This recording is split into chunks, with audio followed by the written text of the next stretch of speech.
Hi everyone, this is Ibrahim Babatunde from Data Analytics. In this video, I'm going to show you how you can make use of a take function efficiently in Microsoft Excel. Take function is one of functions that we know as dynamic array function.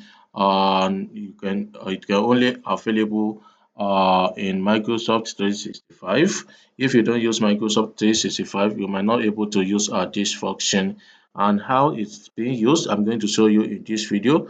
I will show you the preliminary uses of it, and also how you can apply it in a real life situation. Now, let's assume that I want to take the top 5 of this record I have here. How are we going to do that? You just need to come here and say equal to take, then you make reference to all this array, that is our array, comma, how many rows do we want to take? I need 5 rows. I don't even need because I've created a particular cell for it. You just need to come here so that I can make it more dynamic. If I need 10 rows, 15 rows, 12, any kind of number of rows I need, I can just put it there.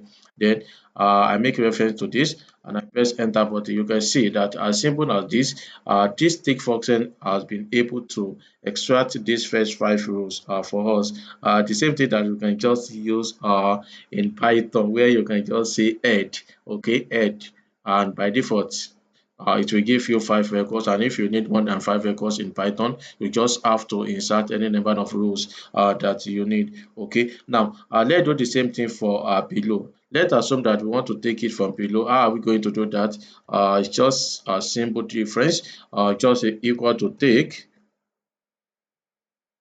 then we make reference to all this array as usual. We make reference to it, command. Then how many rows do I need? I need bottom 5 rows. How are we going to do that? You just need to insert this negative sign to show that you want to start from the bottom. You make reference to this again as well, and you press enter button. You can see we have below 5 record as well. And if you check it manually, you will see that it starts from this 64 this is the first squared stuff. Okay, if you look at it, let's check at it manually. You can see that this is what we have. We have 81, 36, 38, 81, 36, 38, 48, 50. You can see that we have been able to extract this information from below. Now let's make it more realistic. And how are we going to do that? Let me delete this. Now, let's assume that we want to solve this problem. I need top 5 age. If you look at the age we have here, we have all this age 55, 19, but we need top 5 age. That is what I need here. How are we going to do this? I'm going to employ another Microsoft dynamic array function here, okay, which will assist us to achieve this objective. And to do this, I will just need to come here and say equal to. Okay, I want to sort, you can sort manually, but I don't want to sort it manually. I want to sort it using Microsoft Excel function, sort by.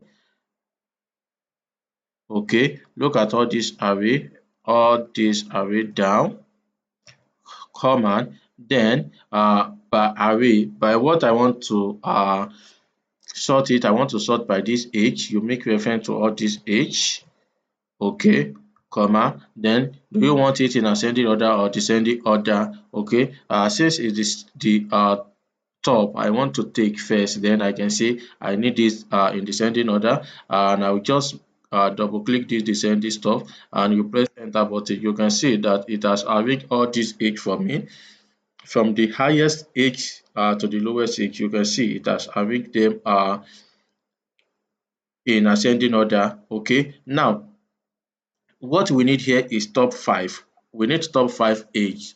How are we going to do that? Okay, I just need to employ the function that we just used the other time, which is take. Then you just introduce take to it, take function. Okay, this will serve as our array now. This will serve our array. Then how many rows do we need? I need 5 rows. Then I will just make reference to this guy and I press enter button. enter again. You can see that I have five five highest age now. You can see 66, 65, 64, 64, 63. But you can see that this one, we can say that it's even 64 occurs twice, which by implication we just have four age here. Okay, four unique age. Then if we need five, I can just come here and change this to six. You can see that, okay, by implication these are the five unique age that we need, and you can make any decision you want to make based on what we have here. Okay, now we do the same thing for the below. Just come here, equal to sort by, then you make array, control shift break down, command, then what is our sorting array, which is this age, command, then I need this in ascending order now. Definitely this guy, if you don't take anything, it will sort it for you from the smallest to the largest in ascending order. Then if I come here, you can see that it starts from 19, stop 21, 25, 26, 27, and 30. Now let's now go back and modify this our formula, and what we just need to do here is just to introduce take as we did it the other time. Okay, then this is our array now. Then command, you just make reference to this guy. Okay, just put minus here and you make reference here and you say enter. uh Enter again. You can see that we have it.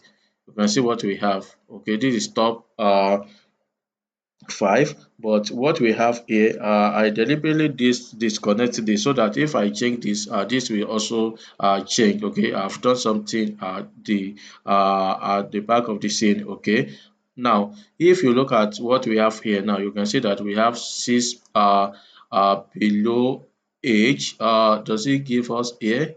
Did I do something wrong? Okay, this is no, this is not what we're supposed to have. This is not correct. Let me see. 61, 63, 64, 66, 65, 66. No, we have some 19 stuff. Oh, sorry. I took this from let me see. Okay. I don't need to put minus here again since I've arranged them in ascending order. I don't need to put minus here again. I'll just make reference to this guy and everything will work fine now. You can see it 19, 21, 25, 26, 27, and 30. And these are the six lowest age that we have here. Now, if you want to change this now to 10, you can just change it. If you need 10, change it, and it will also change from here. Okay, let me change it here. Let me change this to 10.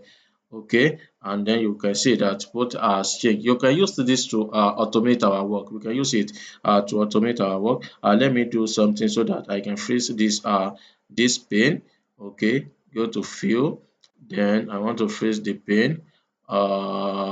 Freeze the pane. Okay, you can see so that I can be seeing my heading anywhere I am. You can see it. Now, let's now see the total sum of what they purchased here.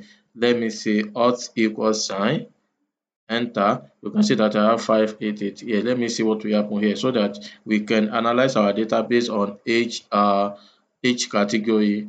Okay, alt and equal sign, enter. You can see 579, 588. By implication, we can say that people of high age, okay, purchase more goods than people of the lower age, but it's just a little difference as we can see it. You can do this to perform any analysis we might want to perform at any point in time.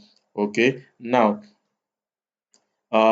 it's possible that you may want to even chart this. Maybe you want to chart this age and the amount of their purchase. You can do that, okay, so that you can see the relationship that it is the more the age, the more the purchase, what they purchase or not. Then you can perform your analysis further based on this. I hope that you have understood how you can make use of take and also combine it with a sort by function to make it more interesting.